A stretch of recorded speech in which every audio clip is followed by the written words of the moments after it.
Chapter 14. Meeting Lynn.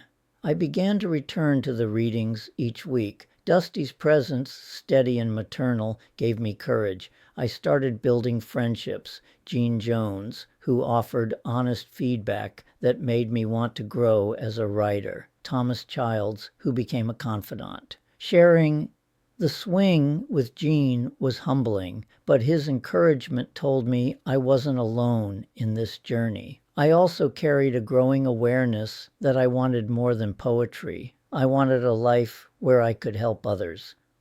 My volunteering at Georgia Regional Hospital had already shown me the path. In Wilmington, away from the silencing of my parents' home, that path began to feel real. At first, I noticed people in passing, faces that would later mean the world to me, though I didn't know it yet. Lynn was one of them. At the time, my heart was still processing the loss of Kelta. Love seemed impossible. Yet even in those early weeks, the warmth of Wilmington, the welcome of Dusty, and the applause of strangers had begun to prepare me for something I didn't yet believe could happen again. I hadn't noticed Lynn much that first Sunday. My mind was still heavy with grief, and I wasn't scanning the room for possibilities. But over the next couple of weeks, she began to register in my awareness, a presence I found myself drawn to without fully realizing it at first. She came every week, sitting quietly,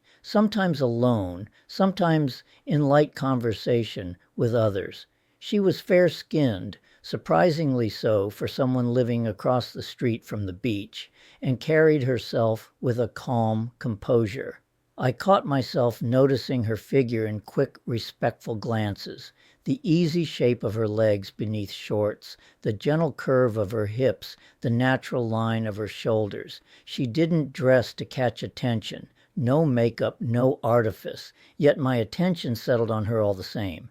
I began to wonder, without even meaning to, whether she was seeing anyone. In my past, I might have let that uncertainty keep me at a distance, but week after week she came, and I saw no signs of a partner. That absence felt remarkable. Here was someone I found deeply attractive. I was in awe of this reality, that someone so beautiful was not in a relationship, had not been found by someone else already.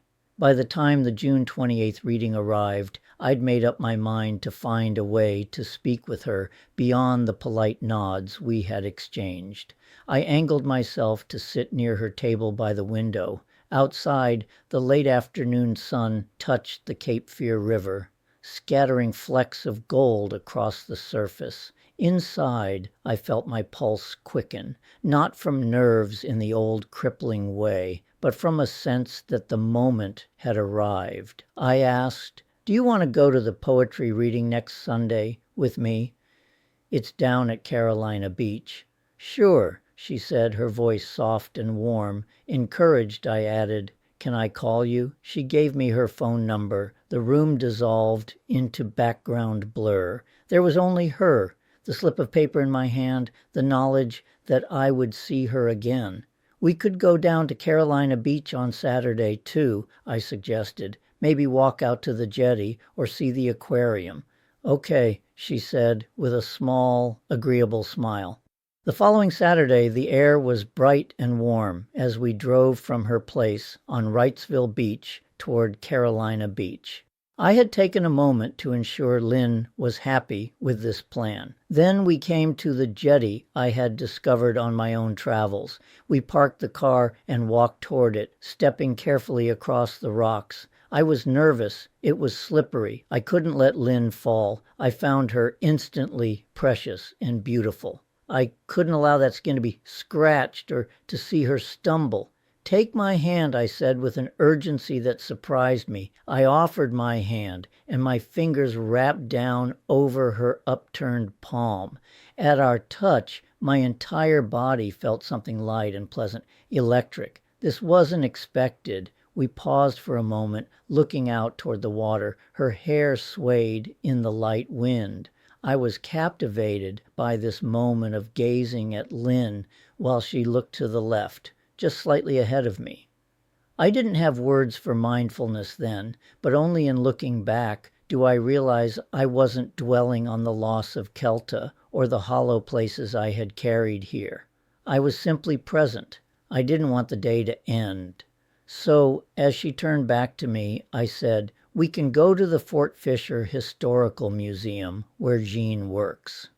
We would discover that we were both pacifists, and yet this Civil War museum, the last stand of the Confederacy, Froissy, was a place we could enjoy together without celebrating war. The day flowed smoothly, and before long we found our way to the fireworks show over the Cape Fear River. I remember walking away and passing near where she worked. Someone from her job noticed us together and asked if I was her boyfriend. Lynn said, "No, we are just friends." For some reason, this common-sense response should have assured me that we were already friends in Lynn's eyes after just a day together. Yet I was left wondering, was this a sign that I had asked her out on a date? Why was I confused and disappointed? Our relationship would grow romantically and in unmistakable ways without naming it anything. We were two creative types allowing things to happen. The next day, we met at the poetry reading in Carolina Beach. Lynn read a few of her own poems, and as she often did, recited the love song of J. Alfred Prufrock with a voice that drew you in, not for performance's sake, but with a sincerity that made each line feel personal. It was early yet, but something had shifted. A door had opened, quietly, without ceremony. I didn't know where it would lead, only that I wanted to step through.